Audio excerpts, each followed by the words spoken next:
جیسی قوت کو للکارا، اس کو چیلنج کیا، نمرود کو کہا تمہاری جھوٹی خدائی اور سلطنت کو ہم نہیں تسلیم کرتے، ہم تمہارے مخالف ہیں، ہم تمہاری بادشاہت کے خلاف ہیں، ہم تمہارے نظریے کے خلاف ہیں، ہم تمہارے عقیدے کے خلاف ہیں، ہم تمہاری بغاوت کرتے ہیں۔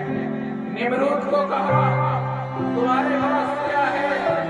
نمرود نے کہا میرے پاس وہ طاقت ہے کہ میں ایک انسان کو مار سکتا ہوں، ایک انسان کو میں زندہ کر سکتا ہوں، کسی انسان کو سزائے موت کا فیصلہ کر اس کو موت ہو جاتی ہے، کسی سزائے موت کے قیدی کو چھڑانا اس کی موت سے اس کی جان چھوٹ جاتی ہے۔ ابراہیم علیہ السلام نے کہا نمرود تمہاری بھول ہے، تم کسی زندہ انسان کو مارتے ہو یا کسی مرنے والے کو بچاتے ہو، یہ تمہارے ہاتھ میں نہیں، اس کا دماغ کسی اور طرف تھا۔ اب کی بات اللہ نے پہنچانی تھی۔ ابراہیم علیہ السلام نے فرمایا اگر تمہارے اندر طاقت ہے تو اس سورج کو ذرا ادھر سے ادھر کر کے دکھا، اس چاند کو ذرا ادھر سے ادھر کر کے دکھا، اس ستارے کو ادھر سے ادھر کر کے دکھا۔ فَبُهِتَ الَّذِي كَفَرَ، بُهِتَ الَّذِي كَفَرَ کا معنی ہے کافر لاجواب ہو گیا، اس کو جواب نہیں آتا تھا، اس کے سامنے بولتی بند ہو گئی۔ ابراہیم علیہ السلام نے کہا تمہاری بات کی کیا حیثیت ہے، تمہاری طاقت کی کیا حیثیت ہے، تمہاری فوج کی کیا حیثیت ہے، تمہارے اسلحے کی کیا حیثیت ہے، تمہاری قوت کی کیا حیثیت ہے؟ تمہارے اندر تو اتنی قوت نہیں ہے کہ تم اس آسمان کے اوپر ستاروں اور زمین کے اوپر چلنے والی کسی مخلوق کو ایک سیکنڈ کے لیے ادھر سے ادھر نہیں کر سکتے ہو۔ تم دعوے کرتے ہو خدائی کے، میں بات کر رہا تھا جہاں پر اللہ کا مخالف ہوگا وہاں پہ اللہ کا نام لینے والا بھی ہوگا۔ اگر فرعون ہے تو اس کے مقابلے میں موسیٰ کو اللہ نے بھیجا ہے، اگر عیسیٰ علیہ السلام میدان میں اترے تو ان کے مقابلے میں کچھ ایسی قوتیں آئیں جو اللہ کی مخالفت کرتی تھی، اللہ نے عیسیٰ علیہ السلام کو بھیجا، حضور علیہ السلام کا دور آیا، کفریہ طاقتوں نے مقابلہ کرنے کی کوشش کی، ابو جہل اور ابو لہب جیسے لوگ، عتبہ عتیبہ شیبہ منافقین اور کفار مکہ جمع ہوئے، حضور صلی اللہ علیہ وسلم کی مخالفت کی، ادھر حضور نے اللہ کا نام بلند کیا، ابو بکر ساتھ کھڑا ہوا، عمر ساتھ کھڑا ہوا، عثمان ساتھ کھڑا ہوا، علی ساتھ کھڑا ہوا، معاویہ ساتھ کھڑا ہوا، صحابہ کا ایک جمع غفیر ساتھ کھڑا ہو گیا۔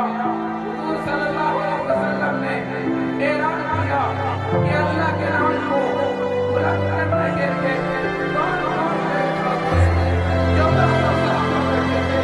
سب کھڑے ہو گئے، حضور کے ہاتھ میں موت کی میت تھی، اے حضور آپ کا حکم چاہیے، آپ حکم فرمائیں گے، ہم قدم کے بل چل کے، آنکھوں کے بل چل کے آپ کے حکم کے اوپر عمل کرتے ہوئے جانوں کو ہتھیلیوں پہ رکھ کے اپنے آپ کو پیش کر دیں گے، جہاں پہ حضور صلی اللہ علیہ وسلم کی عزت اور ناموس کا مسئلہ آئے گا۔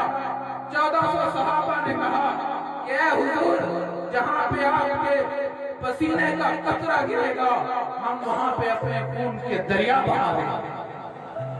تو میرے دوستو میں عرض کر رہا تھا کہ اللہ کے نام کو جب بھی پکارا گیا، اللہ کے دین کو جب بھی آگے پھیلانے کی کوشش کی گئی تو حق اور باطل کی جنگ چلتی آ رہی ہے، چلتے چلتے وہ ہندوستان میں پہنچی۔ میں بات کو مختصر کرنا چاہتا ہوں، حضرت مجدد الفسانی کا دور ہے، اکبر دین کا ایک فلسفہ اور فتنہ اٹھا جس نے دین کا مذاق اڑانا شروع کیا۔ مجدد الفسانی نے مخالفت کی، اکبر کو چیلنج کیا، کہا کہ اگر آج دین اکبری پیدا ہوتا ہے، دین کے نام نبی کا لاوارث نہیں ہے. جب بھی دوسرا فتنہ پیدا ہوگا اس کے مقابلے میں مجدد ثانی پیدا ہوتے رہیں گے اور اس کو چیلنج کرتے رہیں گے. اکبر بادشاہ کے فتنے کو دبایا، اگلا دور آ گیا، حضرت شاہ ولی اللہ کا دور آیا. ان کے دور میں ایک جاٹو اور سکھوں کا فتنہ اٹھا. ان سے آگے دور آتا ہے، انگریز کھڑا ہو گیا. توجہ چاہیے، انگریز نے آ کے یہاں پہ مختلف فتنے پیدا کیے، قادیانیت کو پیدا کر دیا، عیسائیت اور یہودیت کے مختلف ایجنٹوں کو پیدا کر دیا گیا. انگریز نے آ کے علماء کرام کو سوریوں پہ لٹانا شروع کیا، قرآن کے نسخوں کو جلانا شروع کر دیا گیا، مدارس اور مساجد کو شہید کرنا شروع کر دیا گیا. وجہ کیا تھی؟ داڑھی اور پگڑی والے سے اس کی دشمنی کیا تھی؟ مخالفت کیا تھی؟ میرے دوستوں میں آپ کو بتاتا چلوں، انگریز نے کہا جب تک یہ مولوی موجود ہے، جب تک یہ مدرسہ موجود ہے، جب تک یہ مسجد موجود ہے، جب تک یہ قرآن پڑھنے والا بچہ موجود ہے، اس وقت تک میری حکومت قائم نہیں ہو سکتی. اس لیے اس نے مولوی کو بھی ختم کیا، مدرسے کو بھی ختم کیا، مسجد کو بھی ختم کیا، قرآن و سنت کو ختم کیا. لیکن اس کو یاد نہیں تھا، اس کو پتہ نہیں تھا کہ مسجد ختم ہونے سے اللہ کا دین ختم نہیں ہوتا، مولوی کو شہید کرنے سے اللہ کا دین ختم نہیں ہوتا، قرآن پڑھنے والے بچے کو شہید کرنے سے اللہ کا دین ختم نہیں ہوتا، قرآن پڑھنے والی بچیوں کو قتل کرنے سے اللہ کا دین ختم نہیں ہوتا. انگریز نے اپنی ساری حکومت اٹھا کے ہندوستان کی سرزمین پہ لایا. یہاں پہ سب کچھ علماء اور صلحاء کو، مدارس اور مساجد کو اینٹ سے اینٹ بجا دیا، سب کچھ ختم کر دیا گیا. اللہ کا نام لینے والا یہاں پر کوئی موجود نہیں تھا، اللہ کا نام لینے والا یہاں پہ سارے ختم ہو گئے. لیکن اللہ نے ہر باطل کے مقابلے میں حق کو پیدا کیا ہے. انگریز کے مقابلے میں اللہ نے علماء دیوبند کو پیدا کیا. انہوں نے شروع سے دارالعلوم دیوبند کی بنیاد رکھی. انگریز کو بتایا تم نے قرآن ختم کیا، ہم قرآن دوبارہ لائے ہیں. تم نے مولوی کو ختم کیا، ہم مولوی دوبارہ لائے ہیں. تم نے مسجد کو ختم کیا، ہم مسجد دوبارہ لائے ہیں. تم نے منبر اور محراب کو ختم کر دیا، ہم منبر اور محراب دوبارہ لائے ہیں. تم کتنے مولوی مارو گے، تم کتنی مساجد گراؤ گے، تم کتنے بچوں کو شہید کرو گے، تم کتنے قرآن پڑھاؤ گے. آج دنیا میں انگریز کی حکومت کا ایک چھوٹا سا ٹکڑا موجود ہے، اس کی حکومت ختم ہو گئی، اس کا نام ختم ہو گیا. لیکن دیوبند کو میں سلام پیش کرتا ہوں، قاسم نانوتوی کو میں سلام پیش کرتا ہوں، رشید احمد گنگوہی کو میں سلام پیش کرتا ہوں، امداد اللہ مہاجر وطی کو میں سلام پیش کرتا ہوں، حسین احمد مدنی کو میں سلام پیش کرتا ہوں، جنہوں نے دیوبند سے دین کے سفر کا آغاز کیا، باطل کے مقابلے میں اترے، کفری طاقت کو چیلنج کیا. ایک مدرسے نے پوری دنیا کی سپر طاقت کو چیلنج کر کے اس کے ٹکڑے ٹکڑے کر دیے. آج اس دنیا کی حکومت کا کوئی وجود نہیں ہے، انگریز کی حکومت کا کوئی وجود نہیں ہے. لیکن پوری دنیا میں اللہ کا نام لینے والے دیوبند کے فرزند افریقہ کے کناروں سے لے کے دنیا کے دوسرے کناروں تک جہاں پر آپ جاؤ گے آپ کو اللہ اور اس کے رسول کا نام بلند کرتے ہوئے دیوبند کے بیٹے ہر جگہ پر ملیں گے. نعرہ تکبیر، علماء دیوبند، جمعیت علماء اسلام. میرے دوستوں، انگریز کو آج ہمیں فخر ہے کہ ہمارے اکابر نے نکالا تھا، اس سرزمین کے بزرگوں نے نکالا تھا، حضرت مولانا عبید اللہ سندھی نے نکالا تھا، امام کرام مولانا عبید اللہ سندھی سب کہہ دو رحمت اللہ علیہ جب جلاوطنی سے واپس آئے، ہندوستان کی سرزمین پہ پاؤں رکھا اور کہا کہ مبارک ہو عبید اللہ سندھی،